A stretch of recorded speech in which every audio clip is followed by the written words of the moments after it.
And so the battle for the hearts and minds of our farmers rages on. Hello, everyone. Welcome to Jamaica 411. Thank you so much for stopping by, keeping me company as usual. If you're here with me for the first time, welcome, welcome. Please remember to subscribe, give the video a thumbs up, share, as well as feel free to leave your comments in the comments section. And of course, you're most welcome. To my subscribers, welcome back. Always lovely to have you. As always, you know the ropes. You're going to give the video a thumbs up from now on. Thank you very much. And I appreciate all the support you've been giving the channel. Yes, so go ahead, please. Give the video a thumbs up. Share. And then you can rejoin me so we can get on with the matter at hand. Of course, you know you're always welcome to leave your comments in the comments section. Great. So now you're back with me. Let us get down to business. So you must be asking, wow, battle for the hearts and minds of our farmers. And then you see Mas Andrew and you see the Englishman. The Englishman, of course, is all nicely decked out with his British flag and his British passport. Never leaves home without it. Yes, British passport. Stamped with the unconditional landing permit, which allows him to live and work in Jamaica. Out into the field, trying to see how he can turn Prime Minister of Jamaica. Talk about turning back the hands of time. Is it that? Yes, my peeps. You would have heard by now all the controversies that have been taking place over the past few days concerning taxation on food items. I have been warning you. You will recall that this Englishman sat on a committee in 2004 that was established by Omar Davies to look into the effects that our tax system was having on productivity as well as business. The committee was called the Tax Policy Review Committee. It was Joe Matalan who was the chairperson, and Mark Golding was among the membership. And they made some very, well, I suppose he would call them innovative ideas about how to reform our tax system. And part of his innovation was to reduce the taxes that business pay, as well as rich people like himself and Joe Matalan and the others who were sitting on that committee, what they pay. And to make up the shortfall, they thought it was a good idea to increase the GCT and impose that GCT on everything, because they wanted the exemptions to be removed. That would mean, of course, that it is the people who are on the minimum wage, the pensioners, and those persons who are not working, as well as the indigents, they would be the ones now to take up the slack and pay the taxes through the GCT.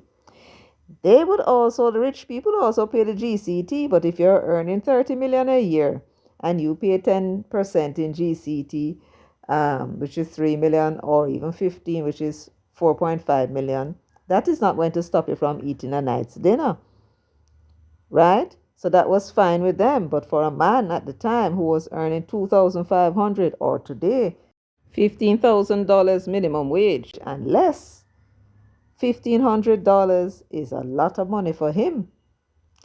So this was what Mark Golding wanted to implement. Then they went around the island and, well, around Kingston for sure, promoting this new innovative idea that they came up with in this committee, because the government, which was the PJ Patterson government, rejected most of what they proposed. Right? They were not going to scrap the hard trust. They didn't want to scrap the education tax. They weren't going to scrap stamp duty. And they certainly weren't going to introduce GCT on gas to make up the shortfall with the imposition of GCT on everything. That would raise the price of everything in the island, goods and services alike. Nobody would escape, and they said this was an equitable tax. Of course, they pick on the GCT because it is not companies and business that pay GCT, it's the consumers. Because when the company buys goods and then that company sells the product, it's a difference between what they pay and what they collect that they pay over to government. So it was never intended to be a tax on business. It was a tax on consumption. That's why they call it consumption tax. Yes, but it is not the consumption of the business, but the consumption of the people. So the government rejected it. They tried to promote it, never happened. And now they find themselves in a wonderful position where Mark Golding now is leading one of the major political parties. And remember, it's a political party that stood in the way, both parties that stood in the way of them passing this into law. And now they have one of their members that is now leading the PNP. And so Matalan has every hope, as well as the other members, those who are alive, that what they had proposed for tax reform, taking the burden of the taxation from the rich and the well-to-do and put it on the shoulders of the poor people, that is now possible because their man Friday controls one of the parties. And I've been warning and telling you, my peeps, and my new listeners, I urge you to go and watch those videos. I've been warning and telling you all that Mark Golding has not forgotten those policies that they want to introduce, and that is what I'm going to use the PNP to introduce. Take off the tax, all for the rich, and put it squarely on the shoulders of the poor. And recently, not once, but twice, we have had a taste of exactly what it is I've been telling you. Because last year, June, when Damian Crawford came out and said what he said, he could not have said it in a vacuum. It must have been policies that were put forward and accepted by the leadership of the party that he came out and was articulating. Right? And I'll play his words, and therefore you will see that this was not something that was random or just fly out of my mouth. You will see shortly when I play the recording and you hear exactly what it is that he said. He is expressing the sentiments of those risers that are, and capitalists that take over the party. Right? When Dayton Campbell came out recently, 6 months later, and made his utterances about putting taxes on imported food items in order to create a fund for agriculture, that was not an accident. And even though I'm backtracked now, and the Englishman came out with a different story, said, no, it's not a tax on food. It's really using the tax that is already existing and then use that now and put in this fund. And we're going to discuss that because even that is troublesome. Why? Because if you're going, any tax that is in place now is being used to do something. It paying the teachers, it paying the nurses, it is paying the bills of the governments, it paying the police, it paying the soldiers, it is paying the civil servants, right? And all of the costs that go into running government. That's what all the taxes are paying. And let us not forget the national debt. The national debt and the interest paid on national debt is the first charge on the consolidated fund. After that, you pay everybody and take care of your bills. So when he says that what they intend to do is to use the tax that now exists on imported food items, then it's going to create a gap in the budget. where is that money going to come from? Not taxes. So no make no dopey fool you. They are going to raise tax in order to fund whatever project they say they are coming with, because that project has to have a dedicated fund in order to fund it. They can't sit and wait for natural increase in revenue. That is not sure. So if them come with that story, run them with it too. Any project that is going to take a great deal of money in the billions will have to have its own dedicated tax. Tax will have to be increased in order to finance it. The natural increases that occur because of the employment rate increasing, and therefore more people are paying PAYE and more people are spending.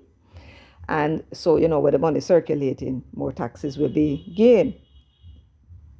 You also have increased business activities, and you have remittances, you have tourism, and all sorts of things that will increase the government revenue. Now, from that increase, that windfall that you take in, you can spend that on projects such as water supply, because that is a one-off thing. After you put in the water supply, the NWC will now be able to make money from it in order to maintain it and pay them staff. You're following? You can put in irrigation, you can put in housing, all of those things. But when you're going to put in a revolving fund or some fund for some project that is going to be going on and on every year, that's a different story. That you need a tax in order to finance. Are you understanding, my peep? Yes. So that is why when Taxman Dayton spoke about this dedicated pool of funding for the agricultural sector that they want introduced, that is why they had to find a permanent source of revenue. And that is also why they are proposing to tax food imports. The very use of the words dedicated pool of funding is in itself telling you that it is a tax measure that you're talking about. Just as the NHD contribution is a dedicated pool of funding for the NHD. So these gymnastics with the use of words, right, in order to create an impression that what it is that they're doing is not what they're doing. It's just that gymnastics with words. But what they are talking about when they say it's a dedicated pool of funding for agricultural sector, it's the same thing as saying they're going to impose a tax for the agricultural sector. Same thing. And if I may further explain the point, it's as if somebody looking at a glass that is empty and saying to you, that glass is half empty, when another person will say of that same glass that it is half full. Same thing. So when they talk about dedicated pool of funding for agricultural sector, it is the same thing as saying they are going to be imposing a tax that will be used in the agricultural sector. Same thing. So as I pointed out in my last video, this matter of this dedicated pool of funding, this tax that will be imposed, that they say that they will be using it to shore up the agricultural sector, and the source of funding that they told the farmers would be from putting a tax on imported food items. The farmers would understand from that once you put the more taxes on the imported food item, that will now discourage people from importing, and therefore they now know the field will be clear for them to sell their produce for whatever it is they can get, whatever the market is prepared to pay, because there is a shortage of the food items such as onion, and there's a shortage of Irish potato, and whole heap of other foods are short, which is the reason why they must sell for $800 and $900 and $1,000 and more per pound. But there was a reason why they felt it necessary to formulate this idea of theirs and tell it to the farmers, especially those in St. Elizabeth. Yes, my peeps, old time people say you never see smoke without fire, but there is a reason.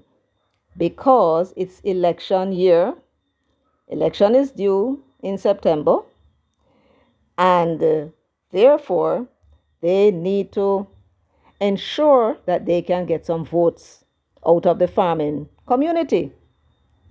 And there was something that happened why they felt it necessary to go down there in St. Elizabeth and speak of them plans. Remember, they're not supposed to talk about them planning because they're afraid Master Andrew will thief them. So something happened that made it necessary for them to speak of their plans to those farmers so that they will understand that, I have something for you, that is going to benefit you.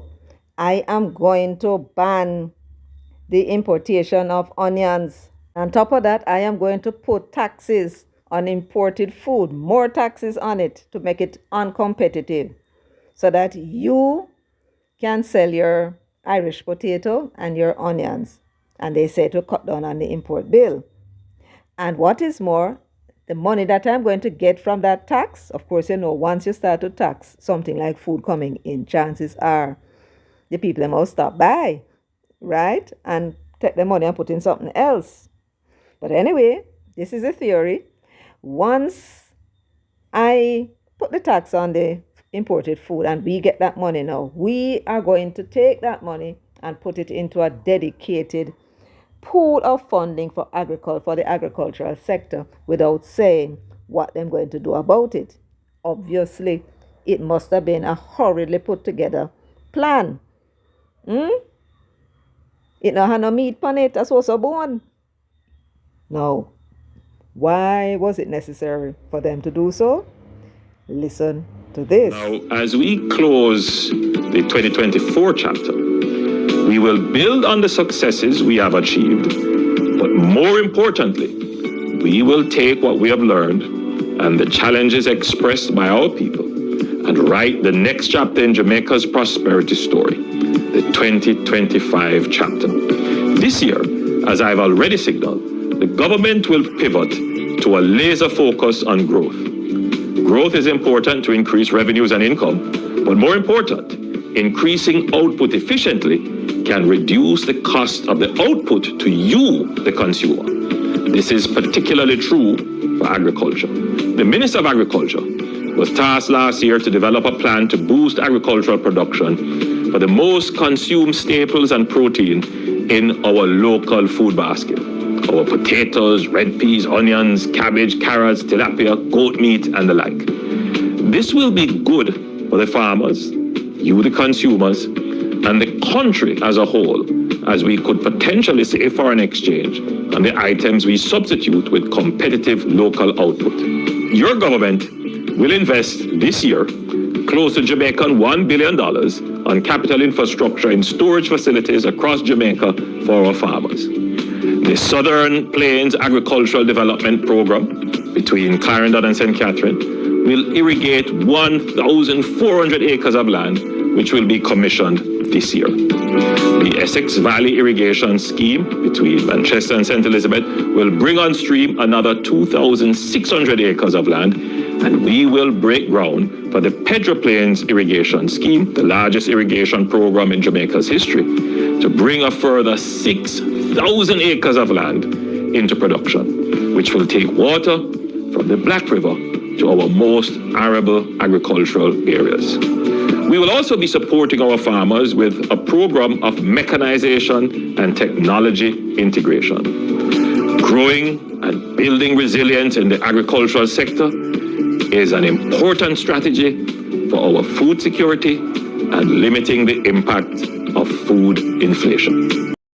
Hold on, let me peeps, hold on. What Master Andrew just said a while ago, make a check and see if we are here right. Your government will invest this year close to Jamaican $1 billion on capital infrastructure in storage facilities across Jamaica for our farmers. The Southern Plains Agricultural Development Program between Clarendon and St. Catherine will irrigate 1,400 acres of land, which will be commissioned this year. The Essex Valley Irrigation Scheme between Manchester and St. Elizabeth will bring on stream another 2,600 acres of land, and we will break ground for the Pedro Plains Irrigation Scheme, the largest irrigation program in Jamaica's history, to bring a further 6,000 acres of land into production, which will take water from the Black River to our most arable agricultural areas.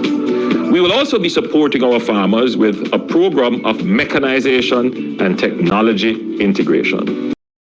Now, this was the speech that was made by Andrew Holness on New Year's Day, the 1st of January of 2025.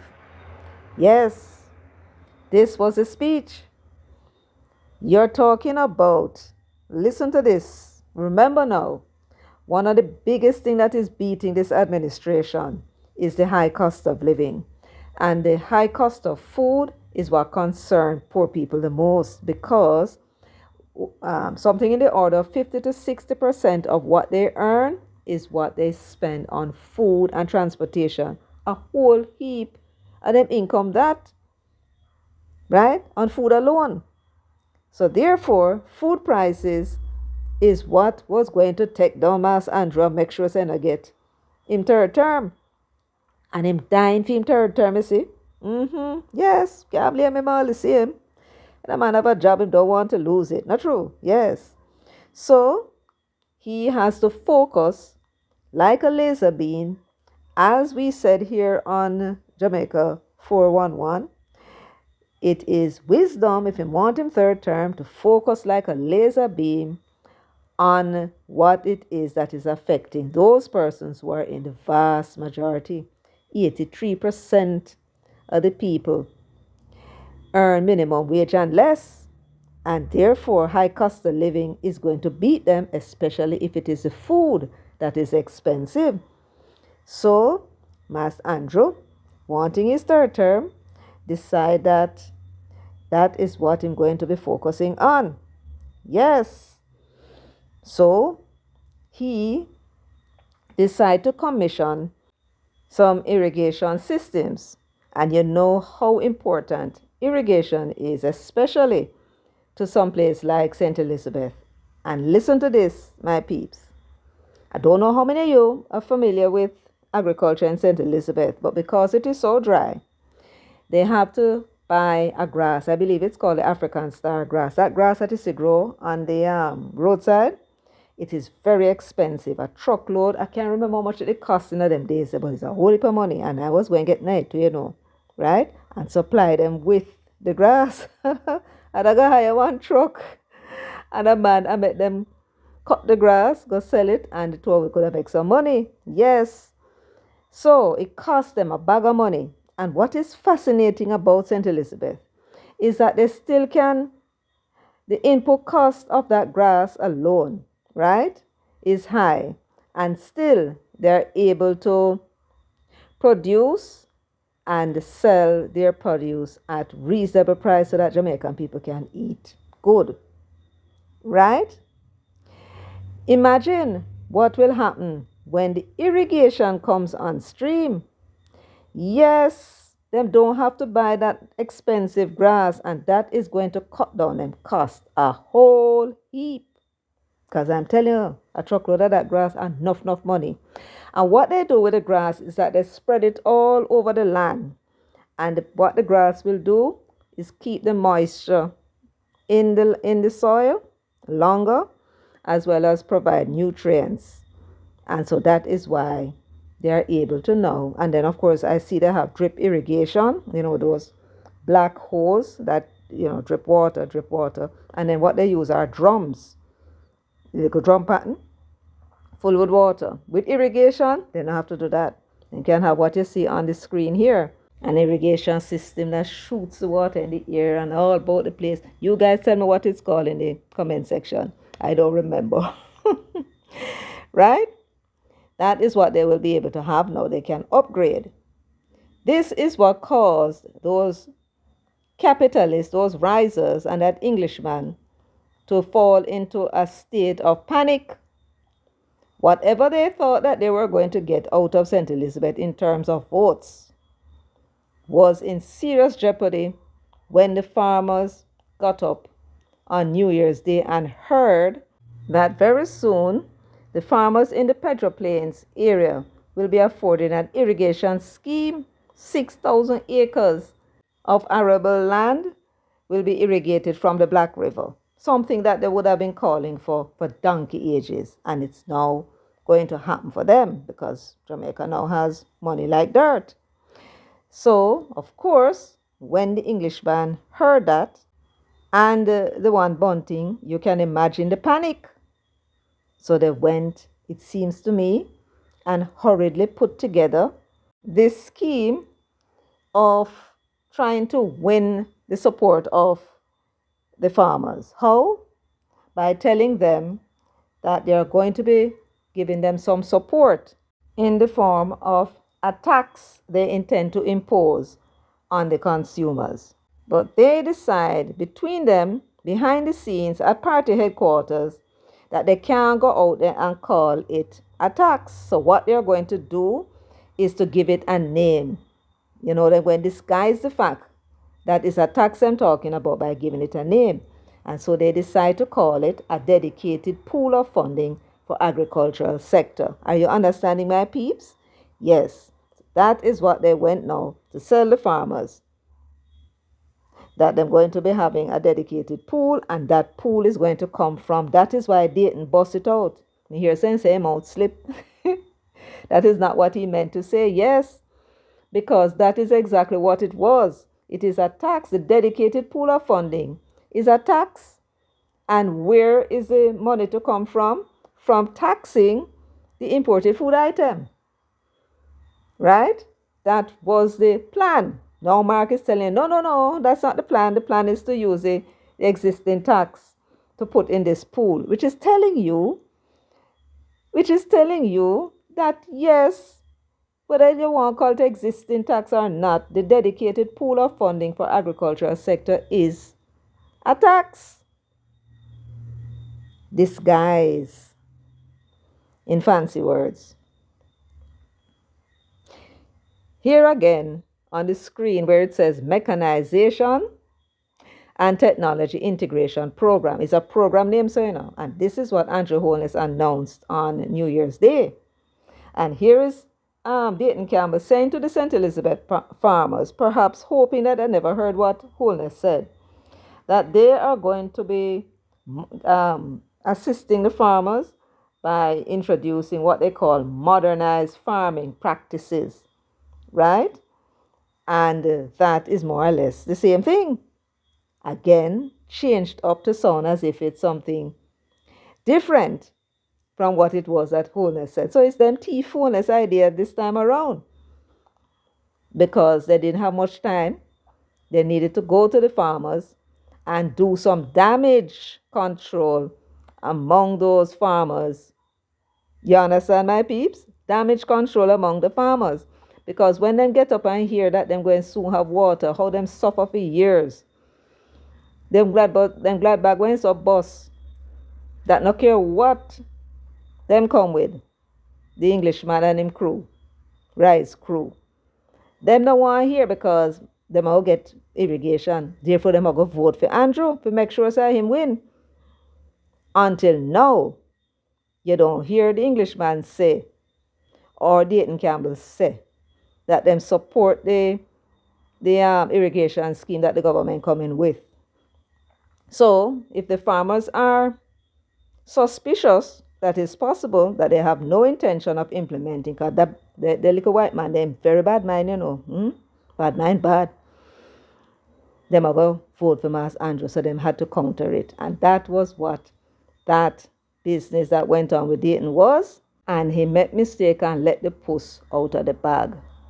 Now, for those of you who are listening, who may be joining me for the first time, maybe you are a riser, maybe you are a PNP, and you don't know if you should believe that Mark would have really wicked to want to tax poor people. And you surely would want to believe after the government, this present government, was able to manage the economy and have this whole heap of bag of money. Yes, money like dirt. Yes, without raising taxes for how many years? That your party could really think of raising taxes. I don't think you want to believe that, because I think even you would buy into this idea that if we don't have to raise taxes, we should not. And indeed, we don't have to, as it has been proven by the Labour Party, who has been in power for quite some time now, right? 2 terms. So let me let you hear what Damian Crawford said last year, June. I wanted to listen carefully to his words and his language, because I, for one, never believed that Damian could have come out and talk about a policy. He's speaking on behalf of the party. He went to the function to give a speech, and therefore he was prepared to say what he did eventually say. And we are being asked to believe that this was not a PNP policy. This was not something that they sat down when they're discussing what policy prescription they should come with, what project programs and so on, and where the funding is to come from. That's a discussion that they never had. That is what they want us to believe. But guess what? I don't believe it. I believe it was a decision that was made in the party by the Englishman, Dayton Campbell, Angela, Ian Hales, and Peter Bunting, because them own the PNP now. And Damian was told this is what the policy is. And he went out there, never know that him shouldn't say so, and go talk about him going to raise GCT by 1% to get $25 billion to assist in education, thinking that Jamaican people would say, yeah, as long as you spend it on education and things will be better, we're good with that. No, we have a very different attitude now. We don't want no tax. Let me find the clip and play it for you, and then I'll be back with a few more words. If the ministers change and the policies don't change, the outcome is likely the same.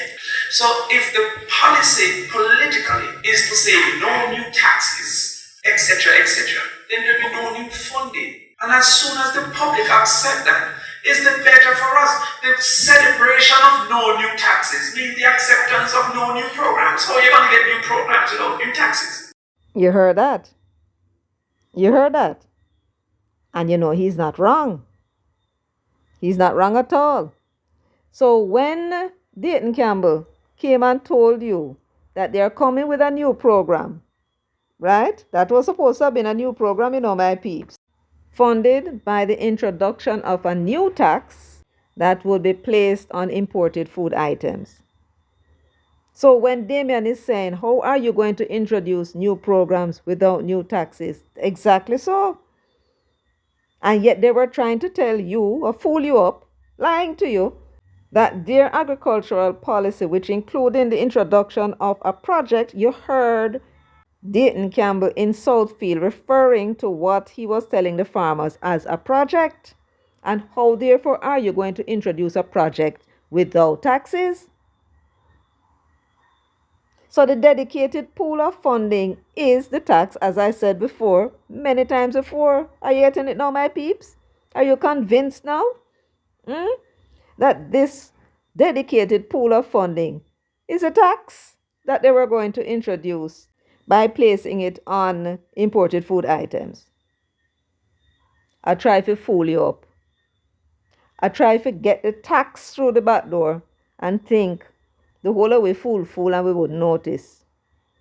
But I keep telling you now, my peeps, we over here at Jamaica 411, we have a way of noticing things. Not true?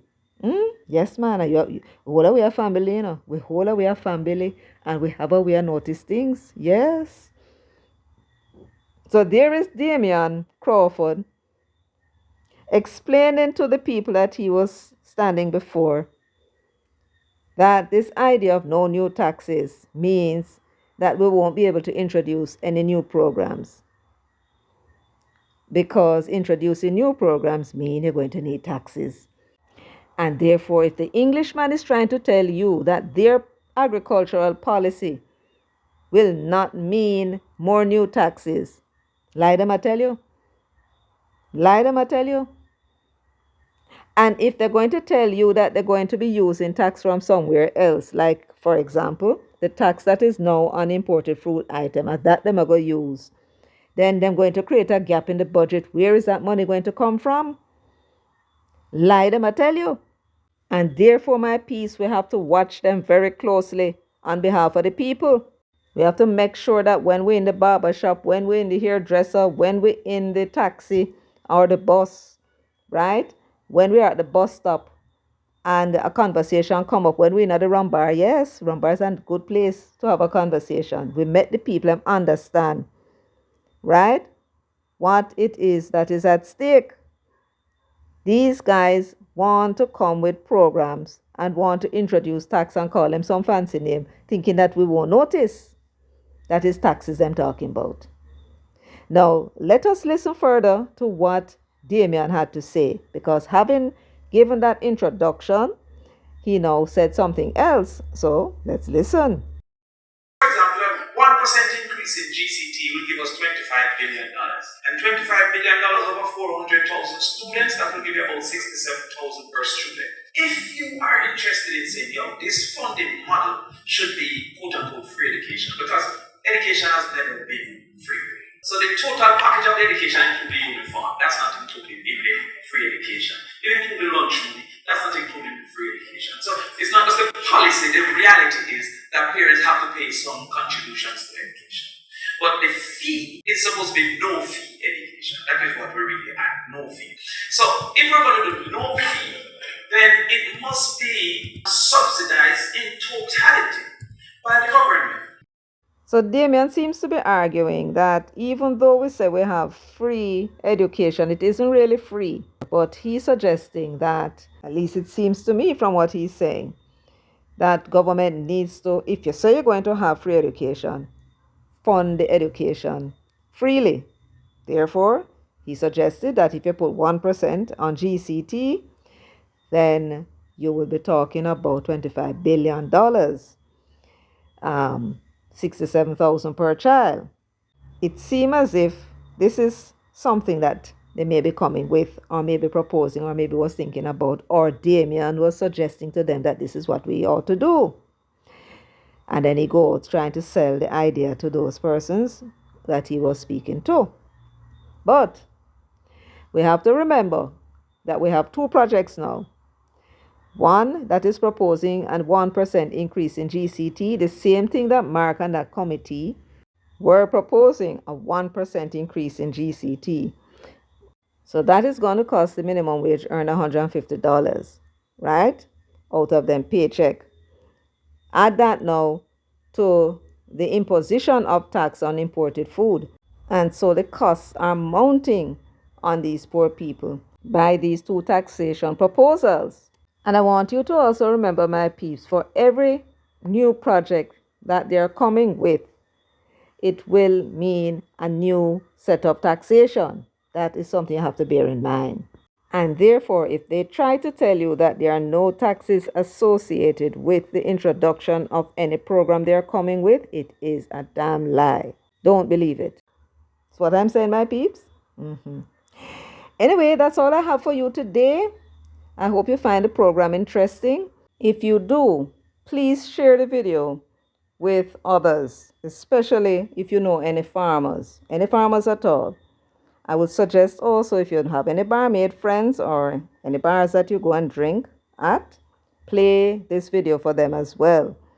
Especially in the farming communities, people need to understand the issues so that they know how to respond when they hear things in future, and they're going to be hearing enough things. They need to be able to decipher and understand what it is they're hearing, especially when people are trying to fool them up.